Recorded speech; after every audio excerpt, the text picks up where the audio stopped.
So 9 months ago, we got married and we blended our families together. But that blending of our families together started before our marriage. We actually dated 2 years before we got married, and got married on the 2-year anniversary of our first date. There's a lot of things that we learned in the process that we want to share with you. Maybe you're contemplating getting married and you have families that you're going to blend. Hopefully the things that we learned will help you as you blend your families together.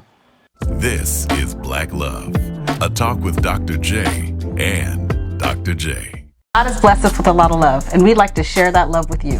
So like and subscribe, and do us another favor and share this video with others. So hit that button. Yes, do us that favor, because here at Black Love, we're all about living a life of love. This is Black Love.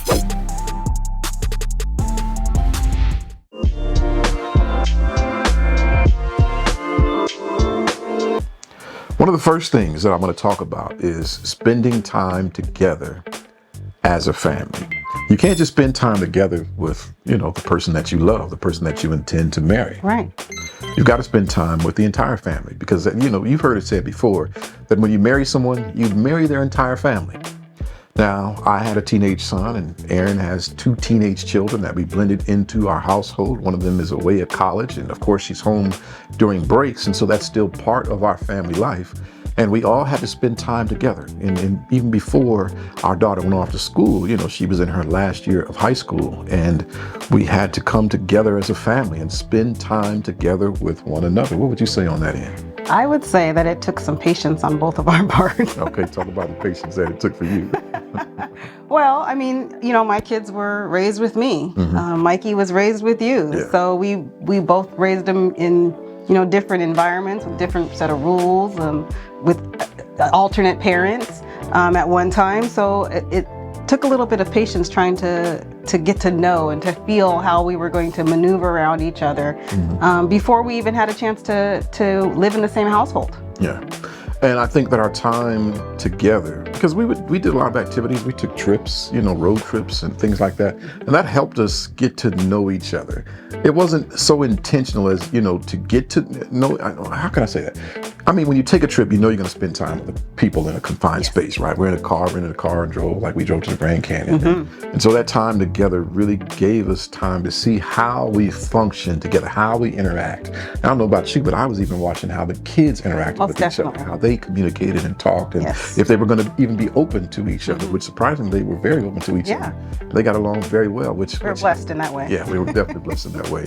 And it helped confirm within me, I don't know about you, but that we were heading on the right path. Right? Okay, agreed, yeah. But go ahead. No, I was just going to say, it agreed with that, because with our kids, like I said, they're very personable. Mm-hmm. They kind of get along in any type of situation, but it's different when you're blending people that don't necessarily have a choice to be blended together. And they didn't have a choice of who they were going to get to be around or choose, as their family. They weren't forced into this relationship. That they show up one day, okay, I'm marrying her and these are her kids.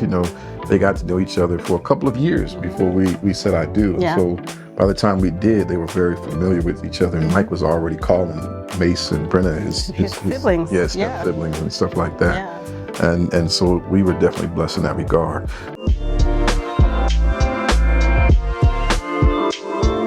But along with that, the next thing I want to talk about is spending time together, spending time one-on-one with the kids. I talked to Mike about it to see what he was thinking, how he was feeling. I'm sure you did the same. Absolutely, right? yeah. And so I had those conversations with him, telling him what I'm thinking and how our relationship was progressing, and just getting his thoughts on it. And, we had some very serious conversations about it, because, I wanted him to be comfortable with what was going on. Tell me about the process that you have with Mace and Brenna. No, I'm very open with my kids, and we don't really hold too much secret or private. Yeah, you talk about everything. We do. So, sitting down with them and kind of just discussing with them and getting their viewpoints and what their thoughts were, and, what their fears were even, with everybody moving together and, kind of just joining households. Yeah. That was an important conversation. And I had that conversation not with just Mason and Brenna together, but I had the conversation separately with Brenna, and I had it separately with Mason, and then brought them together, and we had that conversation as 3 of us as a family. Yeah, and then Aaron and I communicated about it, and then we brought everybody together just to talk together. Yeah. So that everyone could express in front of each other what if they had any fears or concerns, and really to talk about what was in their heart. Yeah. And so we did that, and the kids, spoke up. They didn't have a whole lot, which I didn't expect them to Not at have. first. I think not at first. They didn't really speak up too much. And that kind of was like, concerned me a little bit because I thought, well, maybe they're not going to say it right now. But it eventually came out. That's what I'm came out. saying. That everyone Yeah. eventually came out, and people are always skittish to be the first one to go. Of course. How much can I say and should I say? How those conversations are. Well, like I said, they eventually came out and said what they had to say, and I was happy about that. I think that's what is most important to realize too, that just because you might have that one conversation together, multiple conversations might need to be had to just kind of feel out how everybody's feeling. I think it's a continual conversation. Absolutely. Because we still have conversations. we've been married 9 months now. Yeah, we still have the And we conversation. still have, especially amongst each other, because it's continual adjustments. You can always have an initial conversation, but Right. until you're actually in it and doing it, you really don't know how it's going to affect you. Then the stuff gets real. But yeah, stuff gets real, and somebody does something stupid or says something stupid, or somebody does or says something disrespectful even. How you going to deal with it? Even though you talked about it before and everybody said they're going to be on best behavior, we're going to do our best to make this happen. You know how it works in families, right? Right, Somebody gets in their feelings one day, and whatever they do or say puts everybody else in their feelings, right? It does, yes. And so it's something that you have to continually work on. You can't just ignore it, bury your face in the sand, Yeah. your head in the sand. You have to keep address it. talking about You it. do. And it's going to be uncomfortable, especially at first, I think. Yes. first. Yeah, I think there's a lot of uncomfortable conversations. Yeah. You have to get comfortable having uncomfortable conversations if that's possible. Yeah. But you just have to accept that you have to have uncomfortable conversations. What is the one thing that I said when we first talked about, okay, we're going to do this, we're going to get married. And I think I said, bringing kids into a relationship can make or break, right? Yeah. Can make or break everything. So you really do have to be kind of open to that and understanding, Yeah. which I think brings me to another point.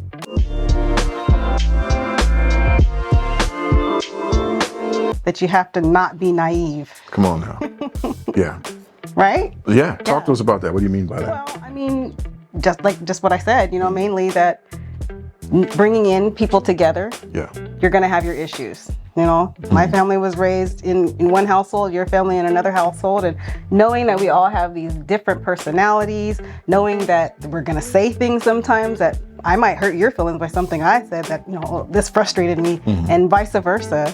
Not being naive to the fact that those things might happen, that those conversations have to happen too.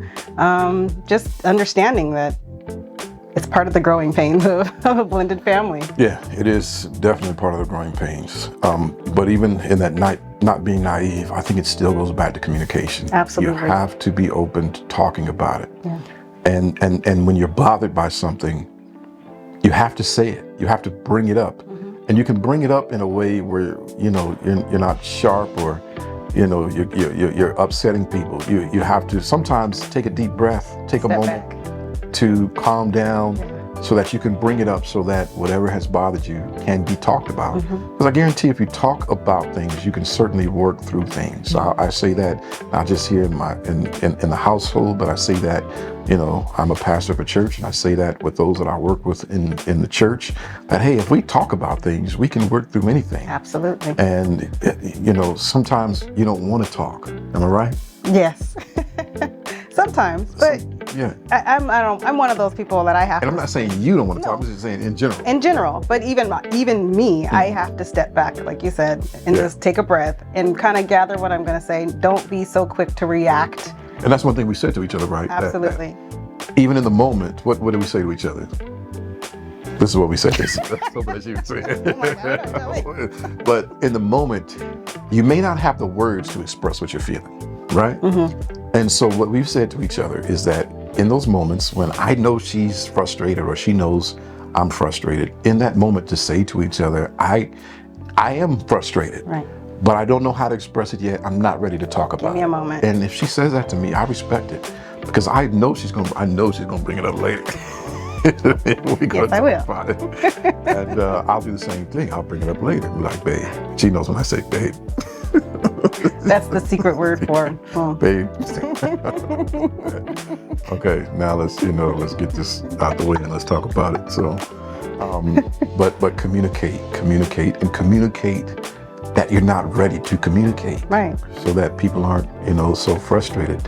Because sometimes, when things happen, men are like, oh, it's so bad, we got to talk about it. And women are like, oh, it's so bad, we can't talk about it. Because the man doesn't want to talk. But just communicate that I'm not ready to communicate yet. And then come back and communicate. Yeah. Don't just say that and then hope Just that try it's to gonna push go it under away. the rug. Yeah. No. Because it's not. What's going to happen is it's just going to fester and boil and get bigger. And somebody's going to snap or somebody's just going to shut off. Yeah, And you don't want exactly. either one of those things to happen. Exactly. Yeah. I'm going to turn my mic on. Let me check this to make sure. All right, it's on. Doing all this talking. My mic on. I've been so mad. Like, oh, God, I'm done for the day. But anyway, all right, my mic is on.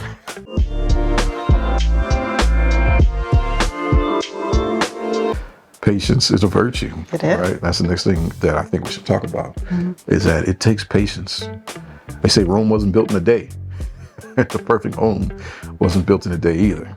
And so every day is a new day of work to build in the home. And so we have to be patient with each other, patient with the kids, and you have to be patient with what you want in life, right? That's true. Right? Yeah.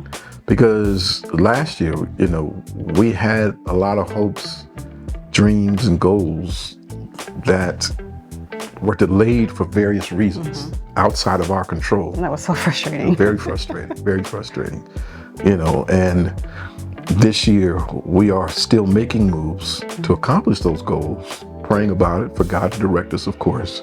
But in life, there's other people that play, and sometimes other people could do things, and like I said, there can be things out of your control.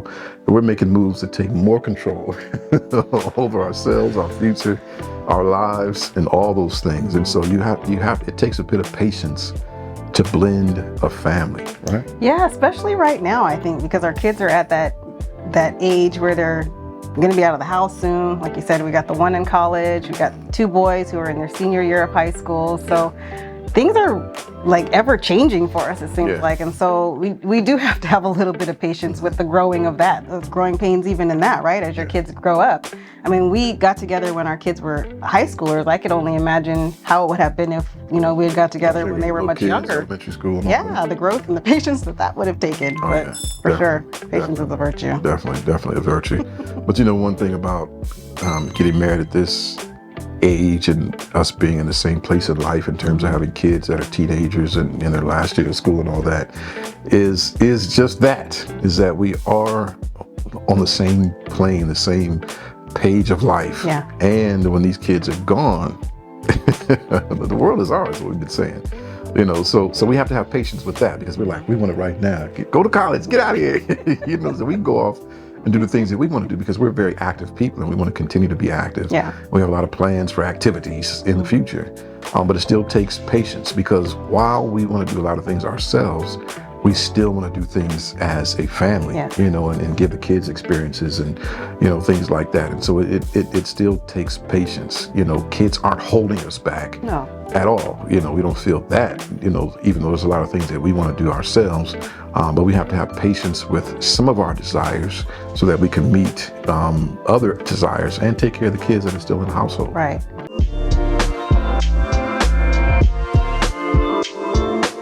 So another thing I would have to say is we have to be intentional when you're dealing with blended families and growing together. Yeah. Everything that you do has to be intentional when you're communicating with children, when you're interacting with them, because you could actually make or break your relationship with a child in the early stages, and then it's all going to have to be about repairing it. Yeah. Or even with your spouse, Yeah. because you can't unsay things, right? You Right. can't undo things. So you have to be very intentional about what you're saying and what you're doing, and how you're feeling. Kind of have to understand what you're thinking and what you're feeling before you make moves or open your mouth. Yeah. I would say in terms of being intentional is you have to have a plan. You have to think things through. You have to have a lot of forethought, Yeah. foresight, a vision of what you want and how you see things, so that you can be intentional with everything. To blend a home together, you have to be intentional. You do. Meaning you have to not only talk about feelings and how everybody's going to come together, you got to talk about schedules, you got to talk about finances, for Chores. sure. Yeah, chores. Come on now. Allowances. Yeah, allowances. You know, if you give these kids allowances these days, we're telling these kids go get a job. Make your own. Exactly, go make your own allowance, right? But you have to be intentional about all these things. There's so many things that come into blending a household. Whose house are you going to move into? Yeah. Are you going to move into a new house? Because when one family or party moves into the home that the others have been living in, now one party feels like, okay, there's people coming into my space, and the other party feels like I'm coming into these people's space, and you're worried about stepping on people's toes, and both parties can feel like they're walking on eggshells, and that can build a lot of stress and tension and anxiety. And then it's another thing that you have to talk about. Yeah, most definitely. I think that if we could have done it a little bit differently, that would be one thing that I think we could have changed a little bit, is perhaps move into a place that we both were unfamiliar with, a new place for all of us. Yeah, because myself and little Mike, we were living in an apartment. You all were living in this house that we're in right now. And of course the house had enough room, enough bedrooms, all those things, but still you all had been living here about a year or so before we moved in. And so about that first month, I think, we both felt like we were stepping on each other's toes, and we hadn't talked about it. And when we talked about it, I didn't realize that she felt like she had to walk on eggshells. And I don't think you realized I felt like I had to walk on eggshells, right? I'm like, why does she feel like that? That I'm coming into her space. And then if we both felt that way, imagine how the kids feel. Exactly. So when we talked about it, I felt that tension release from me, because now we had an understanding and we were able to get those things out of the way. So that goes along with being intentional. You have to have those conversations and plan all of these things.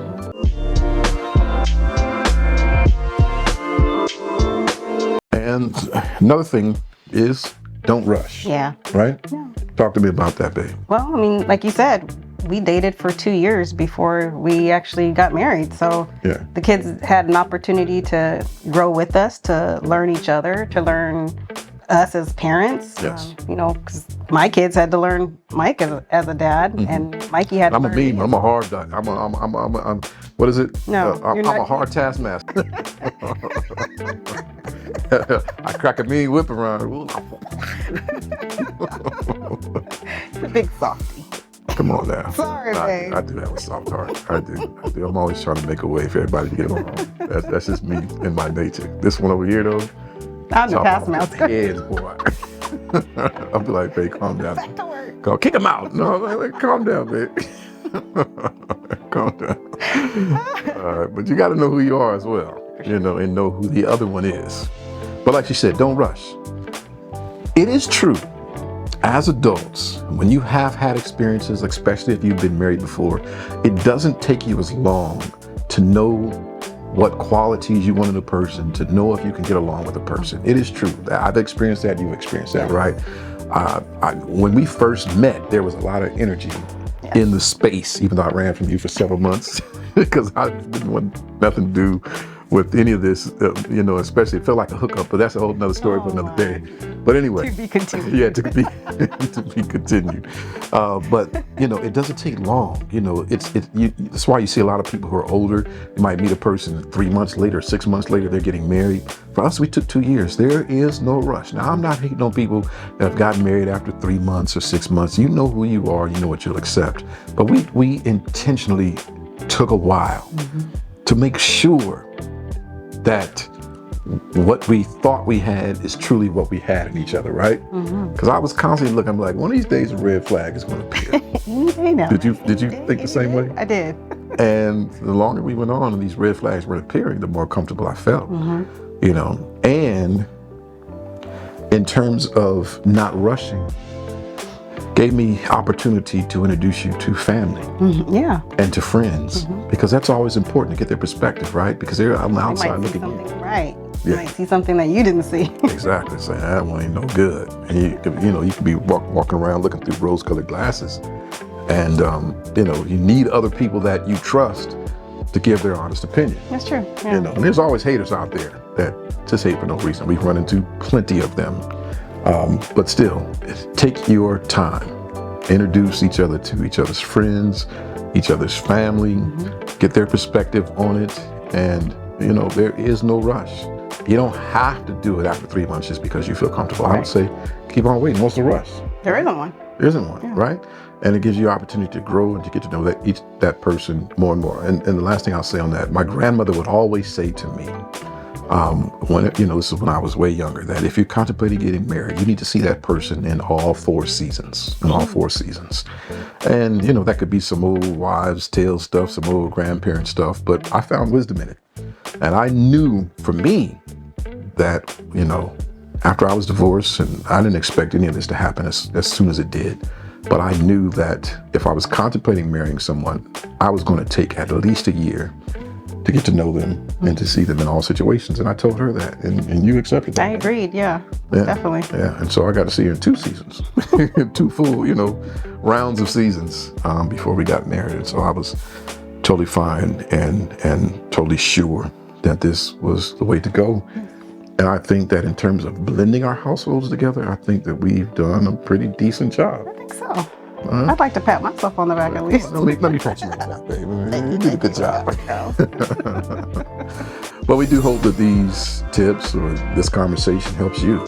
If you are contemplating blending a family together and you're thinking about all these things and possibilities and what could go wrong and what is right and what isn't, we just hope that this helps you so that you can successfully blend your families and blend your household as well, if that's the track that you're on. Any last words? Until next time. Give love. Share love. And hopefully you'll receive more love. God bless you. God bless. This is Black Love. Thanks for joining us. Until next time.